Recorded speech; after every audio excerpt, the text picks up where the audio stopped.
Ini ntar jangan lama-lama ya. Apanya? Cepet selesai. Belum juga mulai, Mas udah mau selesai lagi. Kalau bintang tamunya datang.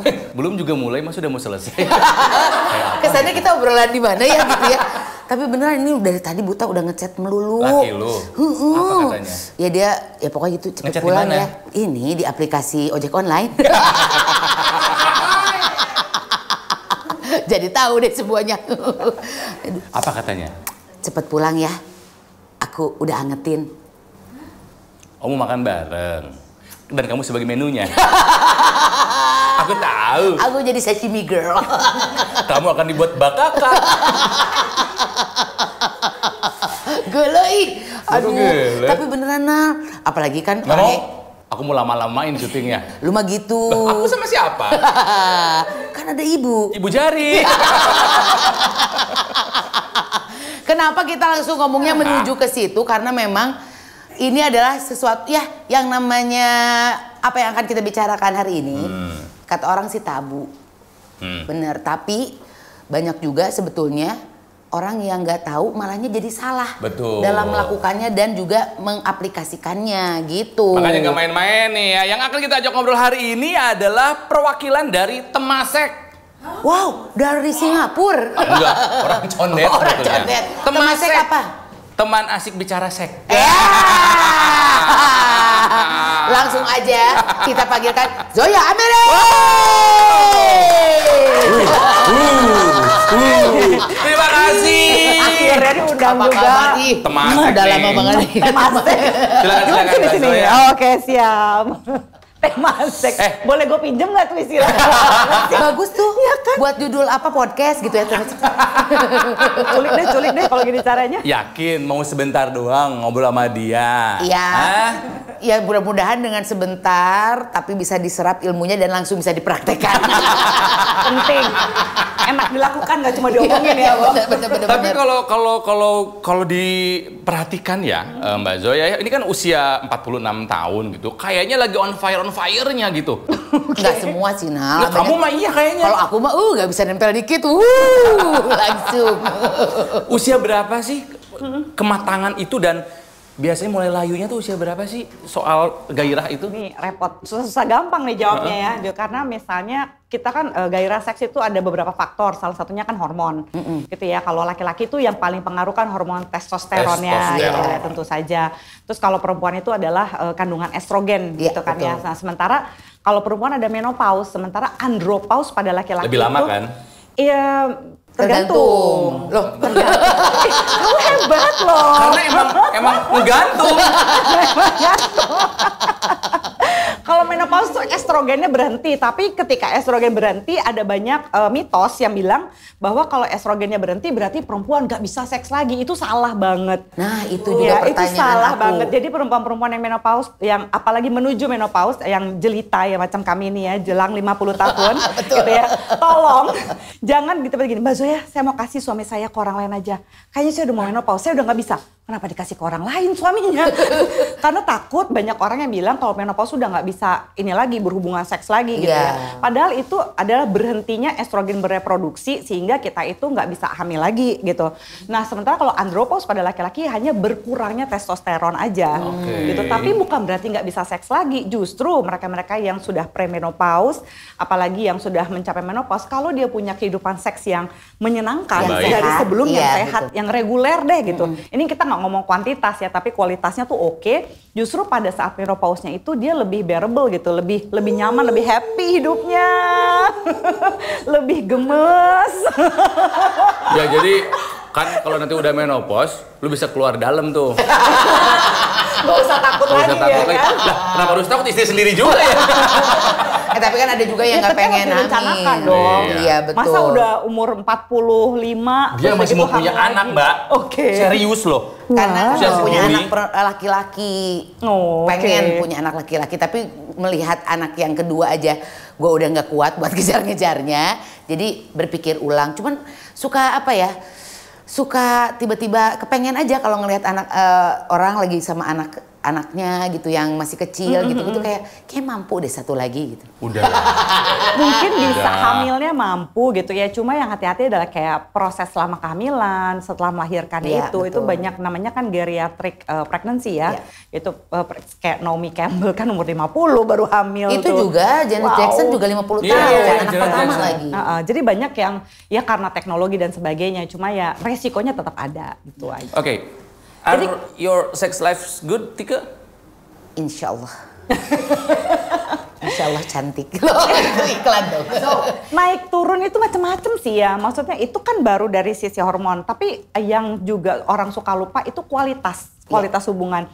Kalau kita bicara teori ya, ada kan teori namanya Steinberg. Dia bilang sebuah hubungan yang paling berkualitas tuh memiliki 3 hal gitu ya. 1, komitmen. Komitmennya jelas. Kita komitmen kita apa nih? FWB. Friend with benefit. Friend with benefit, kita one night stand, cinta satu malam, sex buddy, gitu ya. Kita ini eksklusif atau semi eksklusif, kita nih open relationship. Komitmennya jelas dulu, jangan sampai yang satu bilang enggak, aku tuh open relationship, yang satu enggak, kamu cheating. Nggak kompak. Love language, itunya beda ya. Sex language-nya beda. Sex language. Ada love language, sex language ya. Itu beda. Terus yang kedua adalah intimacy. Jadi intimacy itu salah satunya adalah love language atau bahasa cinta gitu. Jadi kita mencintai si pasangan kita dengan cara dia ingin dicintai, bukan dengan Seperti cara kita. apa, ya. Jadi kadang-kadang kita tuh kayak gini, kita sukanya nonton film, terus kita ajak, yuk nonton film yuk. Kan aku aja seneng kalau diajak nonton film, apalagi kamu. Loh, kalau aku sukanya dikasih hadiah. Nah, itu kan cara mencintainya udah beda. Nah yang ketiga adalah passion. Kita nggak mungkin jatuh cinta lagi pada orang yang sama. Yang bisa kita adalah grow in love gitu. Jadi yang paling bahagia tuh yang mana? Yang tiga-tiganya ini ada lah. Jangan sampai salah satu di antara ketiganya itu zero. Kayak misalnya gini, oh dia setia, komitmennya setia, dia saling sayang, tapi nggak ada seksnya, garing. Terus udah gitu dia nggak setia nih, selingkuh. Tapi seksnya enak banget di rumah, dicintai juga, garing, ya kan? Atau seksnya dahsyat. Setia juga, tapi nggak disayang, berasa dipakai doang Mbak Zoya, gitu katanya. Nah ketiganya itu sebaiknya ada dalam sebuah relationship yang happy, karena seks itu kan sebenarnya madu, bukan perekat. Oke. Gitu. Madu, Jadi, bukan uhu. boleh nyebut brand. Iya kan berekat. Gak apa-apa bebas sih kita mah brand. Mumpung belum ada yang masukin aja. Itu juga Undang-undang siap. Jadi madu seks itu adalah madu pemanis yang menyehatkan. Bukan gitu yang kan, merekatkan. Kan ada orang gini, aduh mungkin seksnya kurang, saya takut suami saya selingkuh. Kan banyak yang gitu ya, kebanyakan ya. Saya takut nih nanti pasangan saya selingkuh. Apalagi perempuan-perempuan suka banget dituduh gitu ya, bahwa lu sih kurang kali ngasih seksnya gitu ya. Namanya kalau orang mau selingkuh mah ada aja cari alasan. Betul. Tapi sebenarnya dengan banyak seks juga tidak otomatis membuat relasinya juga jadi sehat dan happy. Jadi perekatnya apa dong Mbak? Iya, jadi seks Cinta. itu penting tapi bukan segalanya. Kalau nggak ada seks, jadi gini, ada penelitian yang bilang gini, kalau kehidupan seksnya terpenuhi, happy ya, dia itu masalah-masalah dalam hidupnya itu keseimbangannya hanya terganggu ya 40%-an lah. Ya masalah keuangan, masalah ini itu gitu. Kalau nggak ada seks gitu. Kalau seksnya terpenuhi. Kalau seksnya terpenuhi ya. Seksnya terpenuhi nih, yang lainnya tetap punya problem dong. Tapi kalau dia nggak bikin kalutnya 30-40% lah. Tapi kalau nggak punya seks, Kalau seksnya tidak terganggu, terpenuhi, chaos hidup lo 60%. baik.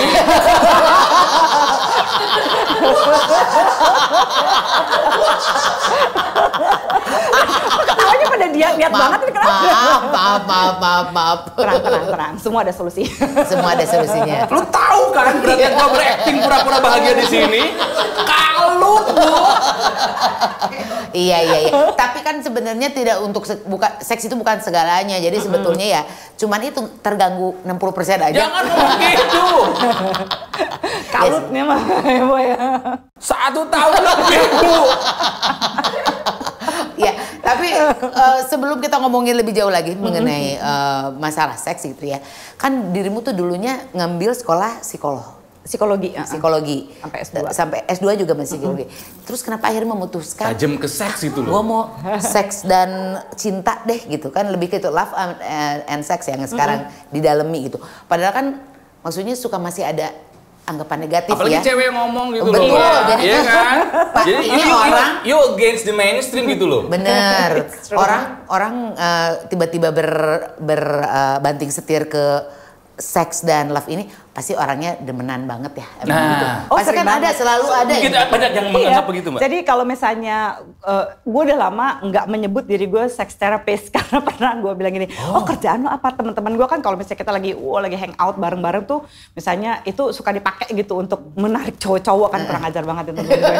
Yang ini, ada temen gue sex therapist, kita lagi ke Malaysia kalau nggak salah waktu itu ya, kita lagi hangout gini, terus kita lagi ini terus cowok tuh ngelihatnya tuh kayak, wah. Iya, gue biasa sih mendapatkan kekaguman begitu. Tapi ini kagumnya lain kan. Terus dia bilang gini, oh, dia begitu. Terus dia bilang gini, so you work at Alexis? No! Dude, no! Wah, man, Ya itu sex sebenarnya therapist. Iya, ngerti. seks dicampur sama terapis itu kurang Iya. bagus ya jadinya ya. Image-nya kesana gitu Iya, ya. benar. Tapi sejak saat itu selalu kalau ngenalin clinical sexologist. Gitu. Oh, iya. Seksolog Oke. klinis kayaknya lebih Oke, klinisnya iya, dulu. benar. Seksolog klinis, berarti yang ditekan kata klinisnya itu. Klinisnya. Apa yang membedakan ya, Mbak? Kalau seksolog di Indonesia kan juga banyak di bawah Asosiasi Seksologi Indonesia, Wah, ya, di mana Asosiasi Seksologi Dunia ini di bawah World Sexual Health Association. Jadi ada Asosiasi Seksual Sedunia. Dunia. Nah itu yang bisa mensertifikasi orang-orang yang menyebut dirinya seksolog, karena banyak petugas kesehatan, dokter gitu yang asal nyebut dirinya seksolog karena sering ngomongin seks tapi nggak bersertifikasi, gitu ya. Iya kan Walaupun bahaya. dia dokter ya, tapi dia petugas kesehatan tapi dia nggak ada bisa. sertifikasinya. Nah, sertifikasi itu kan sama seperti spesialis, kita ada Iya, iya, sekolahnya, iya. ada ujian and so on and so forth. Nah, gitu. Nah, di bawah ASI itu yang bisa menjadi jadi kan ada dua pendidikan. Satu basic, kalau misalnya orang mati ke aku pengen jadi seks edukator, boleh tuh daftar bisa di ya? ASI gitu ya. Tapi bener-bener mau mengedukasi, misalnya lewat media, lewat TV, lewat apa itu bisa banget. Bisa. Nah, terus kalau tapi mau advance itu harus ada background edukasinya dulu, kayak misalnya Psikolog, Sekolah iya. medis, kedokteran gitu ya. Perawat itu bisa gitu. Dari apa namanya public health gitu ya, misalnya yang jurusan-jurusan pendidikan ilmu perilaku dan sebagainya itu bisa. Nah, nanti di situ kalau yang di advance kita tuh diuji karena pendidikan intensif seksologi itu di bawah Fakultas Kedokteran Universitas Udayana Bali. Gitu. Makanya kamu ngambil di sana. Iya, ngambil serius ke sana gitu. Terus kenapa sih ngambil ke sana? Iya, ada dua kejadian momentum cukup penting sih di hidup aku. Jadi waktu itu gue mikirnya udah gue mau kuliah S1 gitu kan, S2-nya rencananya memang tetap mau ngambil psikologi klinis. Tapi ya karena kepikiran ya udah gue pengen konseling, pengen ini gitu ya. Ya standar lah seperti mimpi kebanyakan orang. Nah, itu berubah di semester-semester akhir. Ya, ketika emang dari awal belajar tentang cinta kok dikit banget gitu ya di fakultas, terus ya gitu tentang seks kok hampir nggak ada. Nah, pas udah gue juga kebetulan mau nikah waktu itu, terus lihat ada ini nih apa perilaku seksual gitu, kelas itu oleh Prof. Sarlito Wirawan Sarwono almarhum. Legend Sarlito, itu. iya. Legend itu. ikon psikologi Indonesia kan. Terus gue bilang, udah mau masuk nih. Akhirnya belajar tentang seks juga kan gitu ya. Nggak ngerti. Nyampe juga ke Udah situ. mau selesai kok nggak ada pelajaran ini, cinta, seks itu kan. Wah, gue belajar. Pas di situ kayak terbuka gitu pikiran dan akhirnya oke, gue akan mulai bikin riset tentang seksualitas gitu. Terus Prof. Sarlito kenalin ke Prof. Mimpi Pangkaila. Terus dia bilang gini, nih Zoya masuk deh gitu ke Asosiasi Seksologi Indonesia. Wah, pas di sana gue kan ya ampun perawan ting-ting, lempeng-lempeng aja hidupnya, hore-hore. Pas belajar seks lagi, dunia ini luas sekali. Kayak kaget gitu gue. Walaupun dari dulu memang suka nanya-nanya gitu menyokap, kayak dari 16 tahun kayaknya.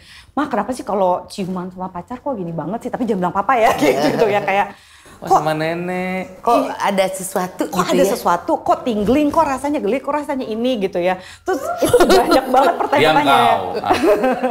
Yang kok apa nih rasa ini gitu, menstruasi dan segala macam gitu. Tapi ternyata gue baru tahu bahwa nggak semua orang begitu sama orang tuanya ngomongin tentang seks seterbuka itu.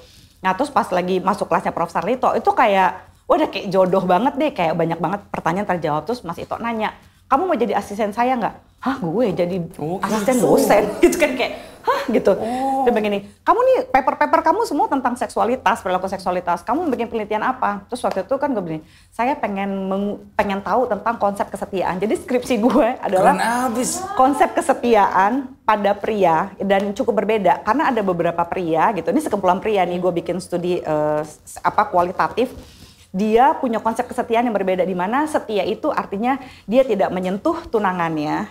Dia tidak melakukan hubungan seksual, bahkan pokoknya dijaga baik-baik. Tapi kalau dia mau berhubungan seks, dia sama waktu itu istilahnya karena gua angkatan 90-an ya, jadi bispak, sama cewek-cewek bispak katanya bisa dipakai gitu, perek, eksperimen, iya kan, perempuan eksperimen gitu kan.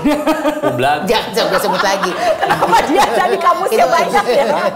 Kamu jago banget. Udah dong. Ya kan istilah-istilahnya itu. Iya, istilah 90-an. Ini edukasi loh, kita bisa in the term of education. Lama-lama ini raw-nya keluar nih kayaknya. Nah gitu, terus dari gitu mereka bilang kayak gitu, terus nggak merasa bersalah. Enggak dong, saya kan tetap menjaga pacar saya, tunangan saya dan sebagainya. Dan dari situ kan wah kebuka banget matanya gitu. Dan saya pikir kayak begini ya dunia seksualitas. Dan Prof. Sarito yang mengatakan bahwa orang tuh boleh berbeda karena seksualitasnya tuh fluid banget ini itu. Terus gue bilang, oh yaudah berani nggak ya gue jadi seksolog ya, aduh gitu ya. Belum yakin juga ya. Masih deg-degan kan karena kaget gitu sama semuanya ini tentang konsep keperawanan adalah konstruk sosial ini itu gitu kan. Gue jadi oh begini ya gitu. Terus pas banget juga waktu itu baru mau nikah kan. Sekalian aja deh gitu kan. Kapan lagi nih belajar mengerti gini. Jadi wah chill banget gitu. Kalau misalnya nggak ada Prof. Sarito gue nggak ngerti deh. Sementara orang tuh sekarang mau nikah aja sakit. Ada yang sampai pendarahan lah. Sampai masuk rumah sakit. Terus dibilang oh nggak apa-apa kalau sakit dipaksain aja gitu. Atau nggak yang masih kayak zaman Siti Nurbaya. Spraynya dijemur kalau misalnya itu berdarah-darah dan segala macam. Masih perawan gitu masih perawan gitu kan. Wah segini amat ya dunia gitu. Nah dari situ keterusan. Terus akhirnya ambil advance, terus wah gitu. Ini nggak bisa sih kalau udah sampai segini tuh kayak nggak bisa keluar dari situ jadi seks edukator. Jangan nanggung ya. Terus ngebantuin pasangan yang akan akan menikah, terus yang mempersiapkan diri mereka ini itu sampai pas lagi aku ngambil lebih banyak kursus lagi sekitar tahun 2008 aku divorce. Nah itu tuh bikin sialan banget sih. Gua yang neliti, gua yang belajar. Kena juga ternyata. Kena deh. Ribet banget tuh sampai aduh gimana ya gitu. Pas saya jadi psikolog terus gue cerai kan masih begitu gitu pikirannya kayak ngerasa biasalah sebagai orang Indonesia kebanyakan masih tetap berpikir kayak apa nih harga diri gue nih sebagai seorang perempuan yang bercerai. Gue banyak banget minoritasnya nih gitu. Jadi perempuan udah minoritas, perempuan bercerai juga, minoritas gitu ya. Agama gue minoritas, ribet banget hidup gue gitu kan ya. Gimana nih gitu. Terus tapi si Prof. Sarito bilang begini, lo emang kenapa? Apa hubungannya ilmu kamu sama kehidupan pribadi kamu? Gue ketampar juga ya. Dia bilang gitu. Juga ya gak ada hubungan. Terus dia bilang gini, kan bukan kamu nikah sama diri kamu sendiri gitu ya. Kalau misalnya memang ini ada ketidakcocokan atau emang udah gak bisa kerjakan lagi sekarang, did you do everything in your power to fix it to be the best that you can? Iya sih Prof, iya sih Mas, bilang gitu kan. Terus dia bilang, ya udah, terus lu mau apa lagi? Gitu kan. Oh iya juga ya. Nah sejak saat itu gue pikir, oh ya udah gitu, gue chill. Tapi masih banyak tuh yang kayak gitu, yang kayak pertanyaan-pertanyaan tadi. Wah gitu kan, lu sendiri kehidupannya cerai. Lah kan kali gue cerai, terus gue kayak garing amat, hidup gue kan enggak ya. Gitu. Oke, jadi fix erotizen ya, kalau ngomongin seks dengan Zoya tuh bukan hanya soal hubungan. Melakukannya. But it's more than that. Kita akan bicara mengenai nilai, keyakinan, norma, konstruksi sosial dan lain sebagainya. Lebih besar dari itu sebetulnya. Ya karena salah satu hal katanya yang bikin Zoya tertarik juga untuk memilih seks dan percintaan ini adalah karena wawasan seks orang Indonesia itu minim sekali. Iya minim sekali. Literasi jadi seksnya, seks itu tuh kalau diomongin tuh selalu cuma ada di dua kutub yang ekstrim, vulgar sama tabu. Tapi yang edukatif tuh nggak ada, yang santai aja ngomongin seks gitu. Yang ada kan bercandaan jorok gitu. Atau seksis bercandaannya, atau misalnya yang rape culture. Yang enggak gue cuma bercanda gitu ya. Tapi kalau lu gue beliin ini lu mau gue pakai nggak? Gue cuma bercanda, nggak bisa men. Sorry ya, gitu. Denger kalau misalnya ada laki-laki ngomong kayak gitu, gue sendiri benci loh. Ya kan?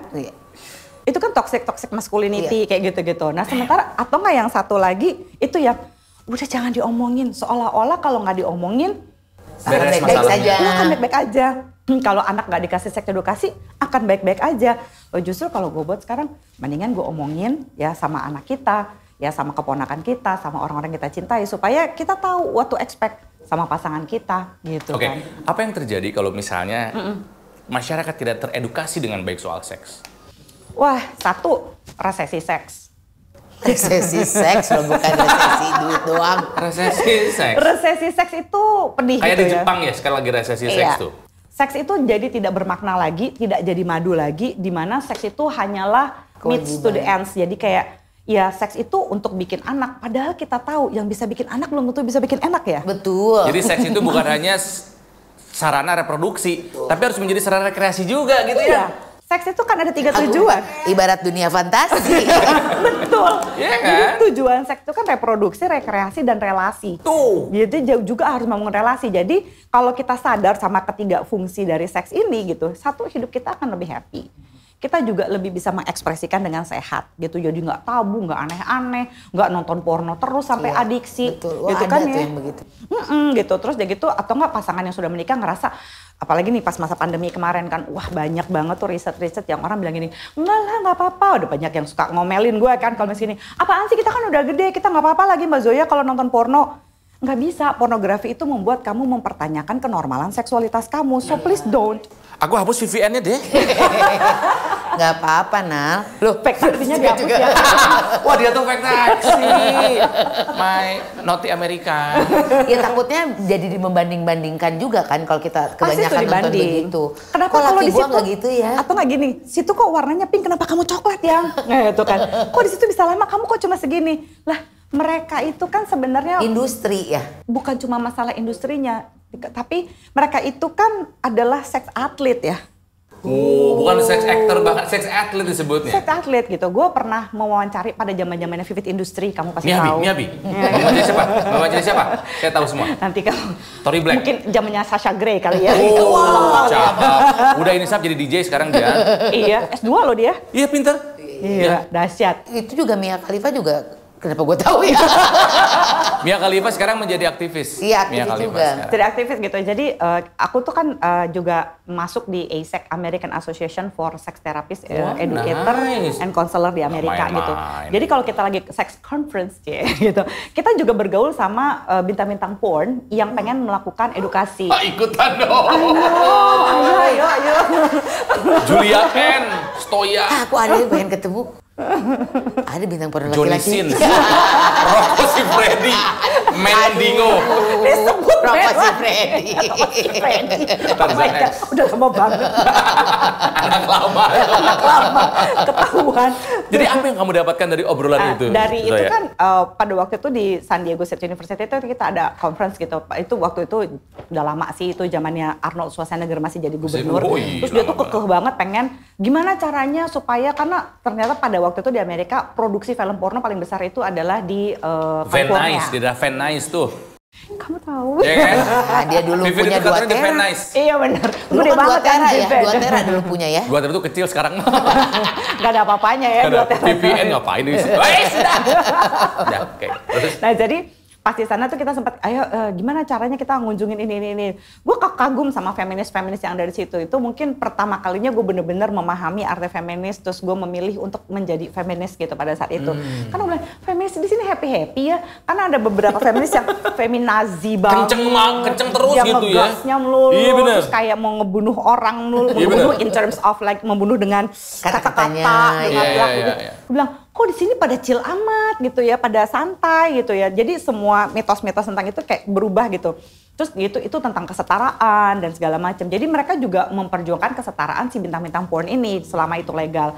Tapi gimana nih caranya memerangi ini gitu ya.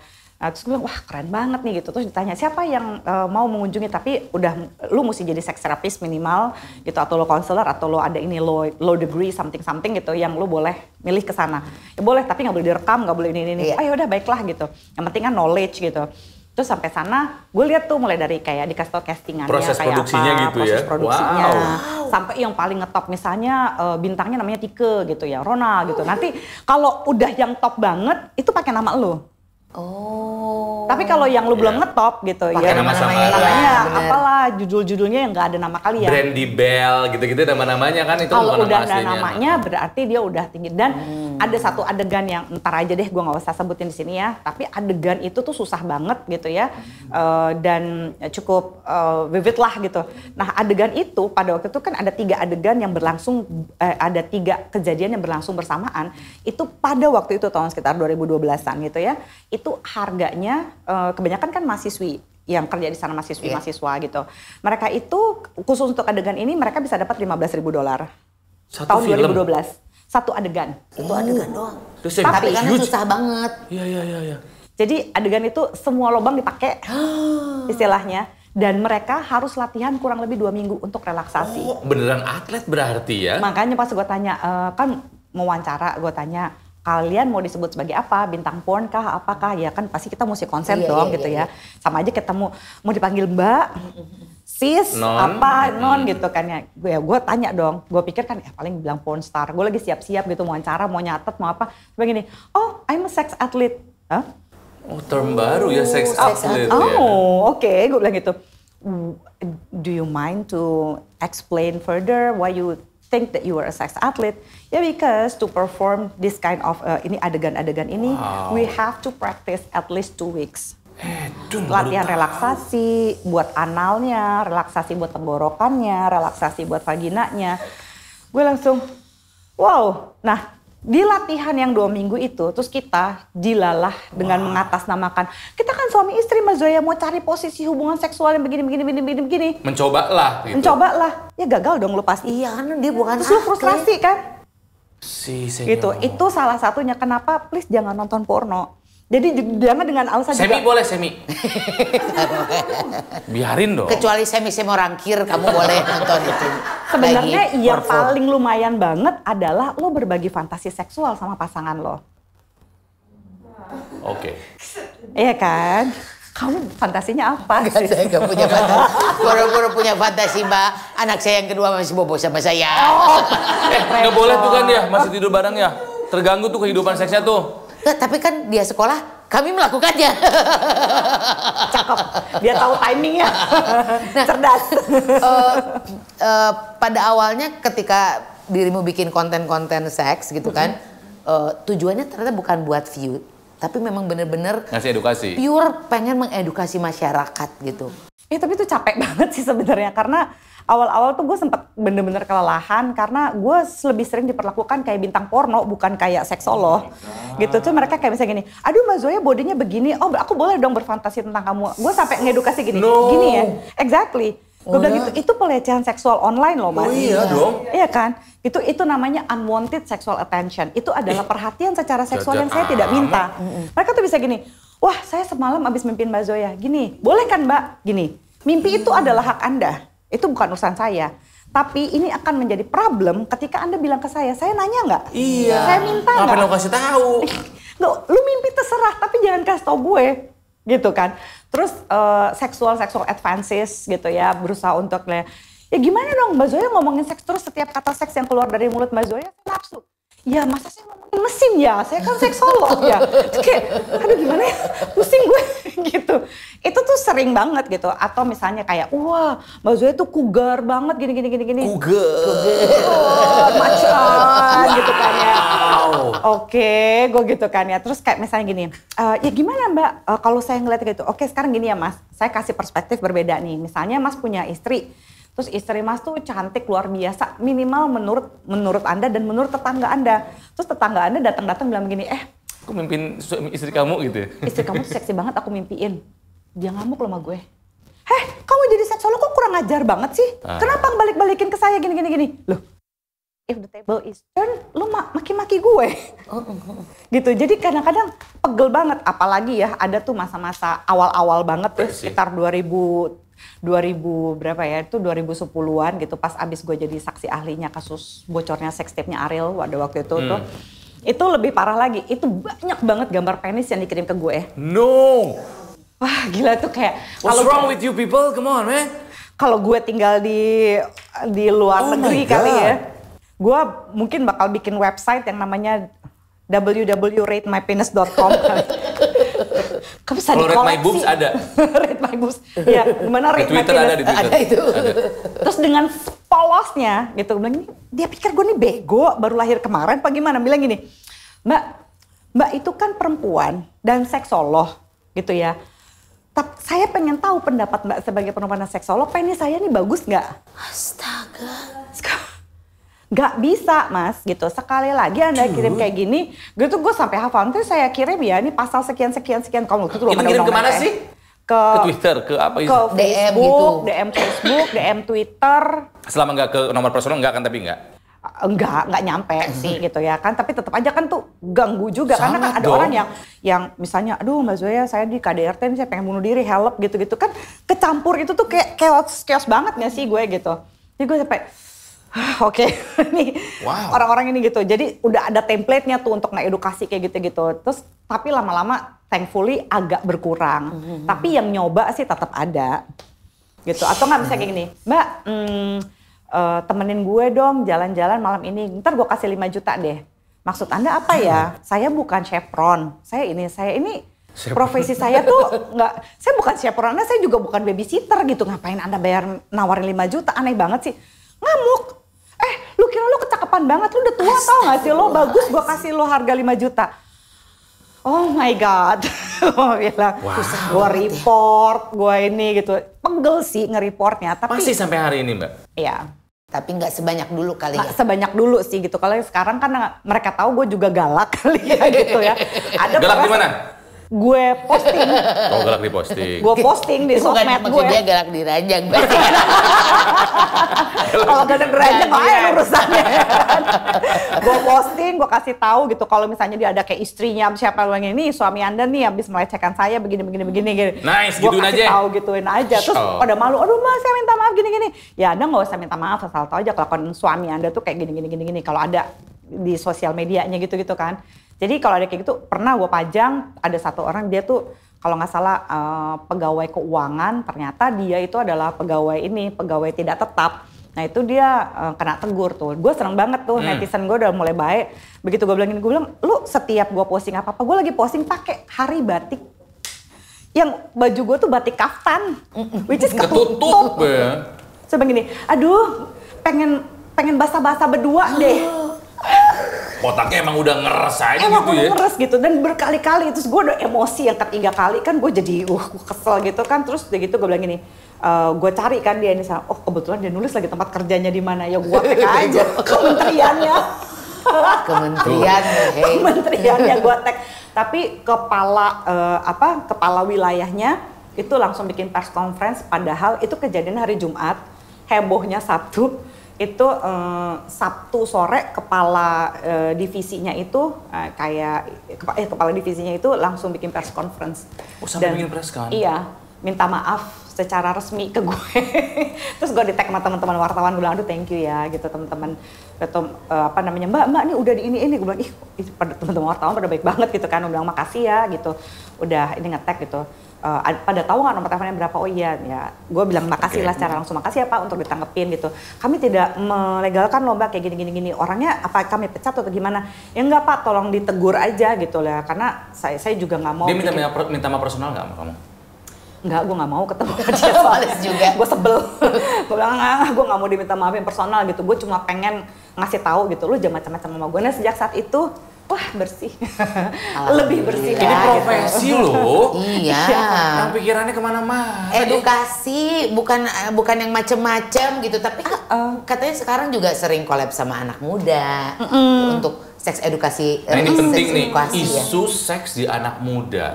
Sekarang yang lagi sering nge-trend itu loh revenge porn. Jadi menggunakan pornografi sebagai sarana untuk membalas dendam kepada mungkin mantan gitu kan ya, atau pasangan yang mungkin diputusin gitu kan ya. Ini lagi rame banget ceritanya nih. Iya rame banget. Ini relatif lebih banyak laki-laki, tapi jangan salah ada juga perempuan yang kayak gini. Yang melakukan gitu ya.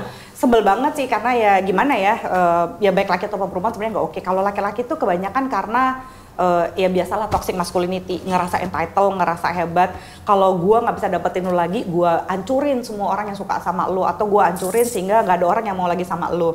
Nah, kebanyakan kan kalau perempuan kan kita malah dipermalukan. Lagian lu mau aja direkam, lagian lu mau aja begini. Ya. Bukan ini ya, bukan berempati dulu tapi nyalahin dulu. Blaming the victim. Blaming the victim. Blaming the victim itu paling parah gitu, karena ada dua teori tentang blaming the victim. Satu, ada orang yang percaya bahwa kalau lu hidupnya baik-baik aja, lu nggak akan mungkin digituin sama orang. Ya kali kita minta, tolong harass gue, ya nggak ada lah. Mana ada orang yang mau minta kita korban. Iya. Ya kedua, ada orang yang juga punya teori bahwa ya sebenarnya kalau nggak ada pancingan, kalau nggak ada ini, nggak mungkin ada kejadian seperti itu. Kayak satu, lu udah salah, jatuh ketimpa tangga.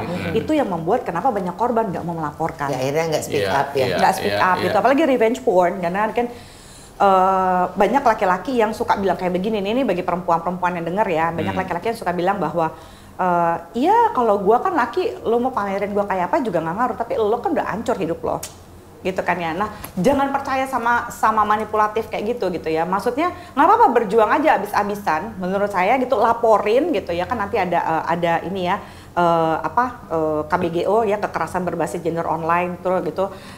Itu ada banyak ininya ya, bisa membantu gitu ya. Pendampingannya ada ya? Pendampingan yang paling cepet pokoknya, apapun masalahnya langsung ke Instagram cari layanan. Cari layanan itu, karena kalau kita kan belum punya 911 ya, kayak di luar negeri. Jadi supaya nggak pusing kalau lo mengalami masalah pelecehan seksual sama mantan pacar lo gitu ya, sama suami lo, sama pacar lo yang sekarang, sama lingkungan kerja, atasan siapa tuh ya. Pelecehan itu banyak banget dan batasannya banyak yang abu-abu dan gitu, banyak yang bersembunyi di balik, kan gue cuma bercanda, lo lebay banget. Betul. Cakepan banget sih. Betul. Pokoknya kalau kamu ada orang yang membuat kamu tidak nyaman secara seksual, it's harassment. Sesimpel dia ngeliatin lo dari ujung rambut sampai ujung kaki gitu kan ya, dia membuat mimik muka kayak nelen lo gitu kan ya, itu adalah harassment. Aku aja cowok jijik. Tapi banyak yang kayak gitu-gitu, apaan sih, kan gue gak nyentuh lo, nggak harus sentuhan. Iya betul. Ya kan di online juga kan banyak yang melakukan pelecehan. Tapi gimana supaya nggak terjebak jadi lebay, Zoya?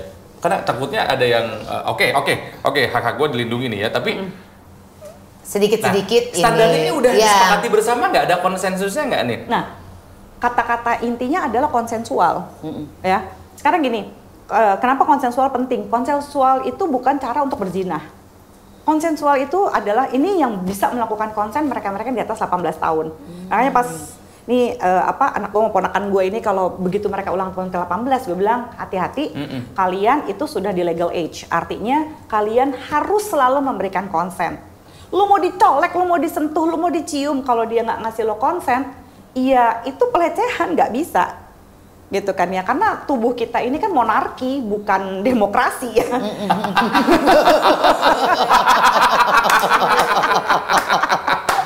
My body is my temple kan gitu kan ya. Don't touch me gitu.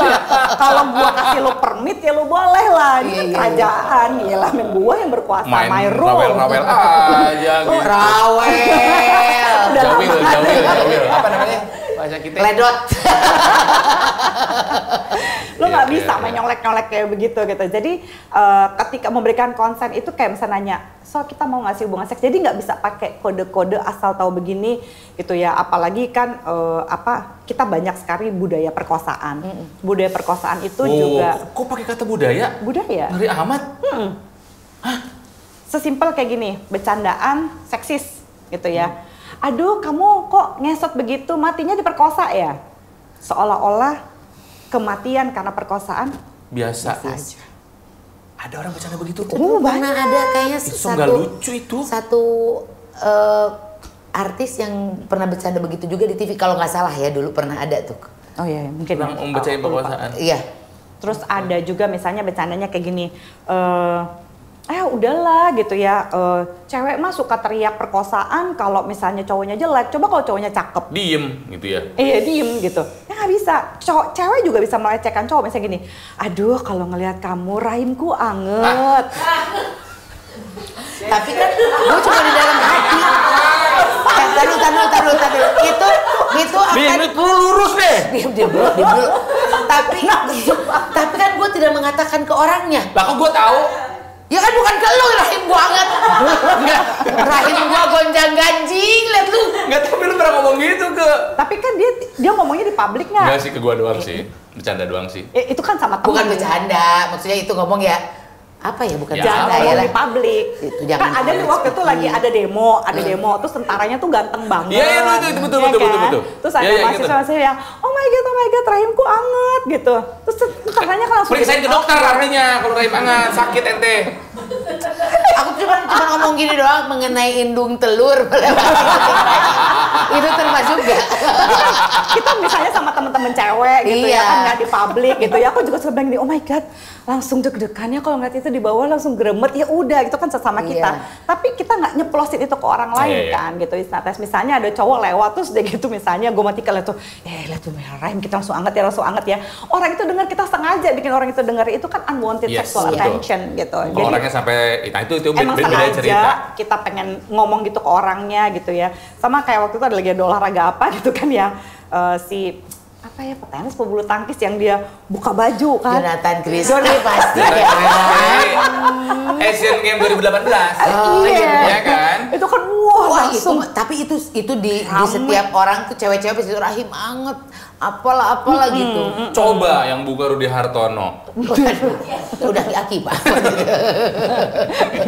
Jadi yang kayak gitu-gitu kita mesti lebih aware gitu. Ya kan ada banyak bercandaan yang lucu, yang tidak seksis, yang tidak membudayakan perkosaan gitu ya. Jadi jangan bercanda sesuatu kalimat membudayakan. Ya kan ngeri banget loh itu. Gitu loh. Nggak ada bercanda gengbeng gitu kan gitu tuh sebenarnya. Gimana bercanda gengbeng?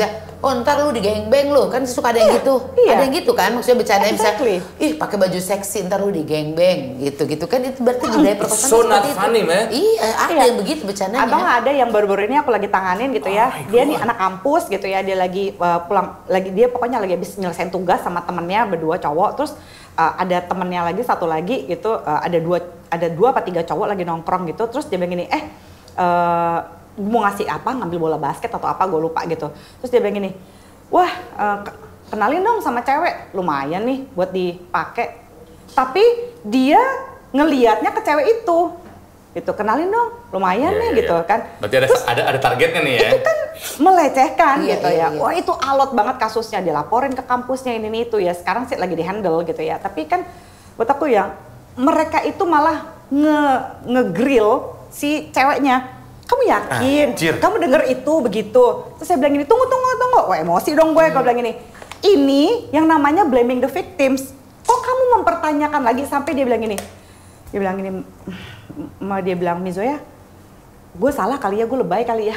Nah itu yang gue bilang tadi itu loh. Iya kan? Gimana gitu batasannya itunya gitu loh. Makanya pertanyaan gue gini, lu ngasih konsen nggak untuk dia ngelirik lu dan bilang begini? Oke. Lu nanya nggak? Oh lu mau pakai gue? Lu menawarkan diri nggak untuk dipakai sama dia sebagai tukeran bola basket atau apapun itulah? Enggak kan? Itu pelecehan, that's it. Di situ ya, di situ jelas ada ya. Ada konsennya ya. Gue minta nggak misalnya, lu mimpiin gue dong ntar malam, ceritain dong mimpi lo kalau ada tentang gue. Ada nggak? Kalau nggak ada pertanyaan, ngapain lo kasih? Iya. Kecuali gitu. Ada konsen lain cerita. Gitu ya. Kecuali misalnya gue bilang gini, kita kemarin mimpiin apa gitu. Lu mimpiin gue nggak, mimpiin gini nggak gitu. Beda gitu. Kalau ditanya, terus tiba-tiba lo ngasih, ya nggak bisa lah. Harassment. Iya. Nah, yang membuat kita sedih juga, maksudnya gini kan, video masih ada yang baru. Yang kemarin yang katanya perempuannya setengah sadar katanya. Itu revenge porn itu kan. Ya, itu revenge porn. Kok masih banyak yang nggak belajar dari kasus-kasus sebelumnya gitu. What happened dengan anak-anak muda ini loh, Zoya? Kenapa ya terjadi lagi gitu loh? Kayaknya kemampuan untuk memahami teknologi itu beda gitu ya. Jadi kemampuan komunikasi orang dengan teknologi komunikasi itu gapnya terlalu jauh menurut gue. Karena apa? Anak-anak zaman sekarang, anak-anak yang sangat-sangat savvy, sangat-sangat high tech tidak dibesarkan oleh orang tua yang high tech kan. Iya betul. Ada gap. Etikanya dari mana? Siapa yang ngajarin? Kita aja mungkin ya. Gue aja sebagai orang tua, gue mesti ngejar terus, memahami terus, ini terus. Walaupun kadang-kadang diketawa-tawain anak gue kayak, ya ampun Mi gini doang nggak ngerti. Ya ajarin gue gitu. Memang agak tersendat-sendat ya perjuangannya, pergi TikTok ini tell me about it. Tell me about it. Banget gitu. Tapi gimana caranya gue mengajarkan etika sama anak gue kalau untuk teknologi yang gue sendiri nggak ngerti.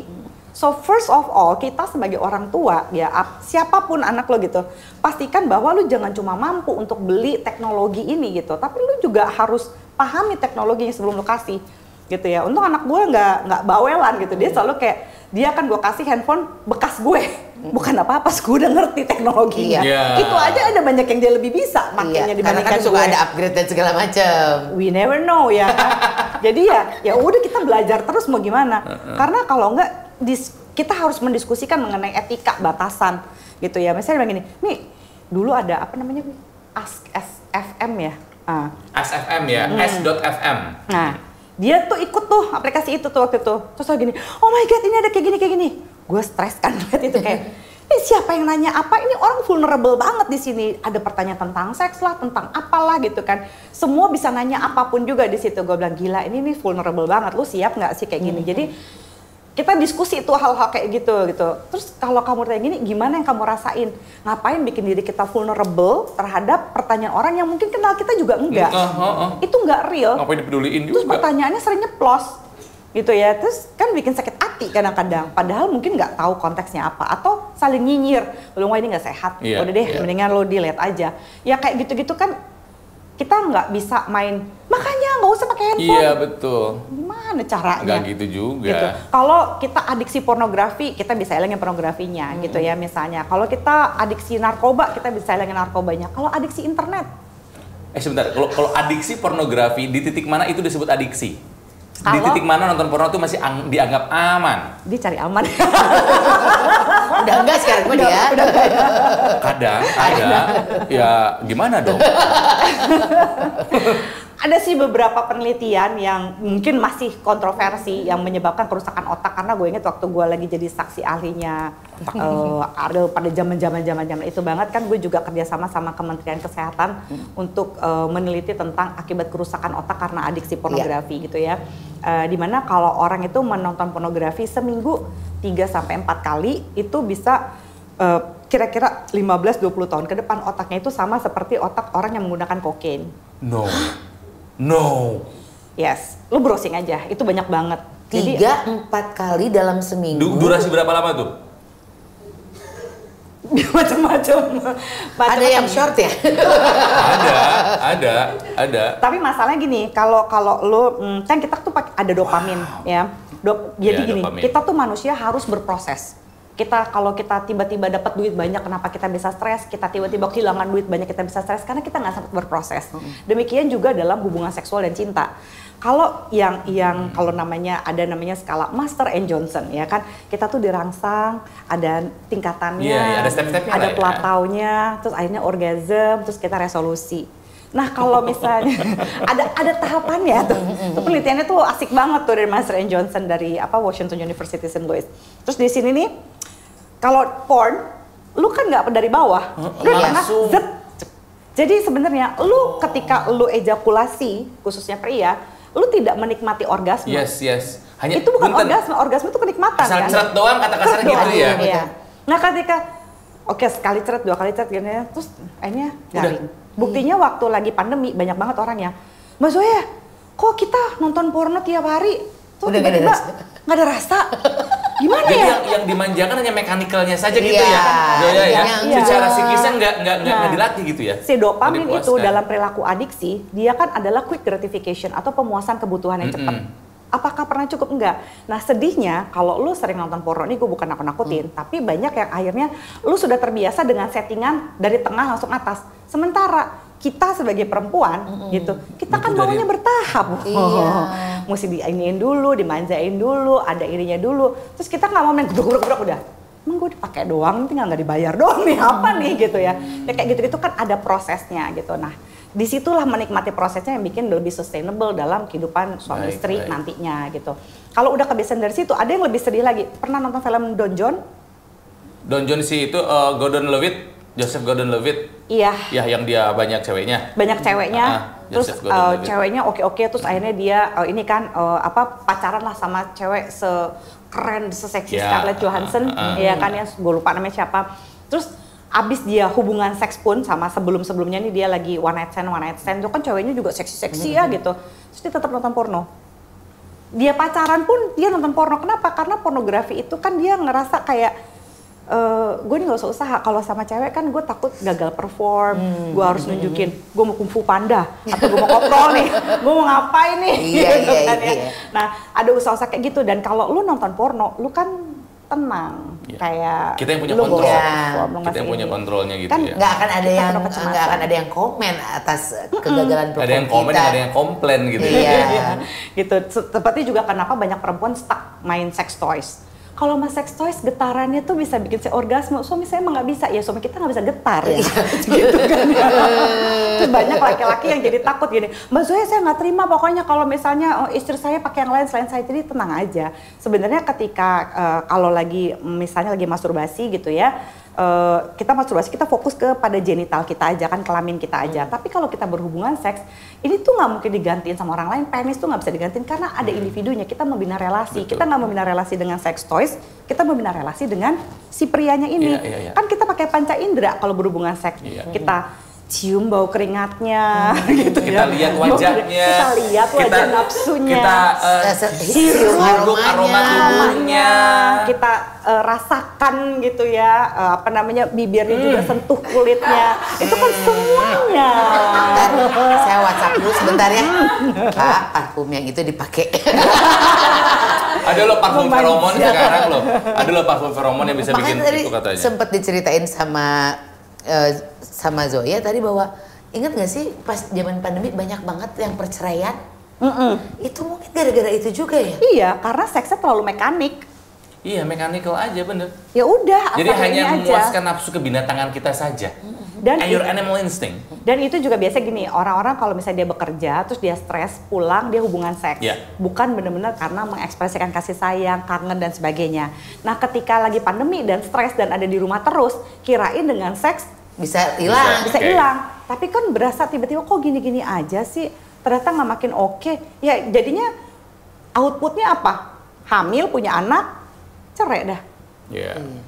Karena stresnya nggak dikelola, dilampiasin terus pakai seks. Jadi istilahnya jangan make sex, but make love. Iya. Gitu nggak sih? Betul. Iya, karena kalau seks ya seks mechanical doang. Kalau make love, body, mind and soul gitu ya. Iya. Gitu kan dapat semuanya, relaksasi, rekreasi dan relasi tadi. Jadi it take love to make love. It takes love to make mulai lagi kesurupan lagi. Tapi kan psikolog sekarang udah ngambil jadi seksolog. Kepengenan ada apa lagi nggak sih yang dapat punya gelar apa? S3. Dokter. Pengen jadi seks dokter. Seks dokter? Seks lagi. Seks dokter.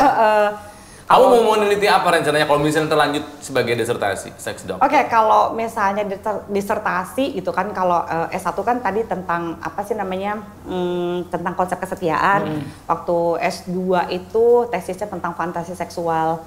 Itu membukti fantasi seksual itu sebenarnya perempuan ternyata lebih kaya, Bu, dibandingkan laki-laki fantasinya.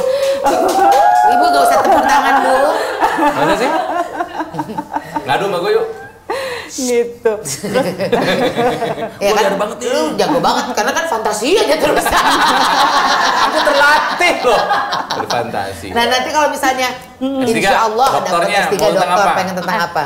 Kalau misalnya S3 sih pengen meliti tentang kualitas seks di orang Indonesia gitu secara umum, karena kan seks itu bisa nanti menentukan kira-kira gitu ya keputusan-keputusan kayak misalnya gimana sih kebahagiaan rumah tangganya, dia mau punya anak berapa, kemampuan seksualitas gitu. Jadi kapasitas seksual itu bisa membuat banyak keputusan gitu. Jadi kalau misalnya dia happy secara seksual, pekerjaannya kayak apa, keputusannya kan seperti apa gitu kan, yang menjalani hidupnya seperti apa gitu. Iya. What's quite interesting. Tuh Ratizen, jadi kalau ngomongin tentang seks sama seorang seksolog itu nggak cuma gayanya gimana ya biar ini. Boleh keluar di dalam atau enggak ya? Nah, enggak itu gitu doang. hanya bagian kecil. Betul. Gitu karena dari ini hubungannya seks. sama hubungan pernikahan, hubungan sama kualitas asmara, kualitas hidup kita gitu. Ya, sama nilai, norma, keyakinan, semuanya. Oke, jadi terakhir nih ya, apa PR-nya dalam bidang seks masyarakat Indonesia itu apa? Satu, masyarakat itu sudah harus bisa menerima bahwa sebagai manusia normal kita juga adalah makhluk seksual. Gitu, kita bukan cuma makhluk sosial gitu ya, makhluk ekonomi gitu ya. Kita juga adalah makhluk spiritual segala, tapi kita juga makhluk seksual. Jadi nggak bisa lagi dibilang jangan ngomongin seks lagi sama anak-anak, jangan ngomongin seks sama suami, sama istri gitu ya. Jangan lupa ini kan bagian dari kita yang kita nggak pernah sharing, kita nggak pernah bagikan. Giliran sudah ada drama, sudah ada pertikaian, baru ribut ngomongin seks. Tapi isinya cuma gosip. Gimana kalau misalnya pasangan suami istri ya, daripada kamu udah nggak romantis lagi, tapi yang kita senang-senang yuk, ngapain yuk gitu. Jadi itu kan seolah-olah memang kalau kita menerima seks sebagai bagian dari kita kan santai aja ngomongin ya. Sama kayak kita olahraga bareng yuk, kita liburan bareng yuk. Iya, sama ya. Kita seks di mana ya yang seru ya gitu. Itu kan jadinya santai ya. Bukan kayak, ngomongin seks, kita nih orang yang beradab, tidak usah ngomongin seks. Ya, jangan dong gitu. Kita mesti santai, sehingga kalau kitanya santai, mama papanya santai, ayah bundanya santai, anaknya juga santai tuh. Betul. Ngadepin perkembangan psikoseksualnya yang banyak terpapar lagi dalam media. Iya, sekarang sosial media udah luar biasa. Dan untuk menerangkan seks sama anak juga ya ada usianya, nggak langsung pas lagi kecil lu nerangin yang macem-macem. Tapi kan ada sesuai dengan usia anak. Makanya juga. Cari referensi yang benar ya. Cari referensi yang benar, dan kayaknya udah banyak juga. Mau cari dari website terpercaya, jurnal-jurnal juga udah banyak gitu kan ya. Jangan tahu dari temen. Nah gitu-gitu. Banyak orang-orang yang bisa kita ajak ngobrol. Salah satunya adalah orang-orang yang seperti Zoya ini.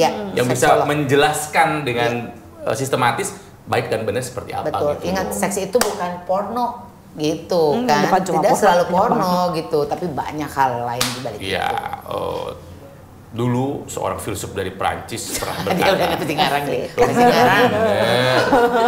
René Descartes ditulisnya ya. Dia pernah bilang cogito ergo sum.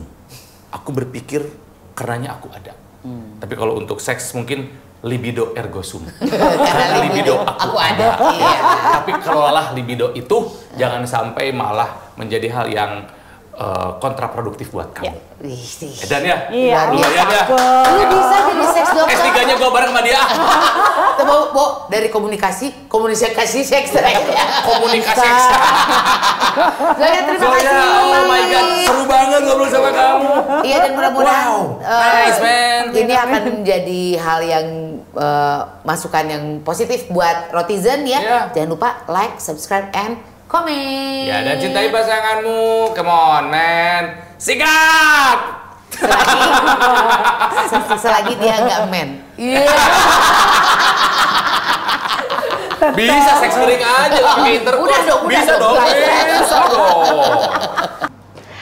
Nah, ini desain aku. Warnanya biru, ada bunganya, dan ada tulisan kepo. Kalau aku warnanya hitam, ada tulisan beli live.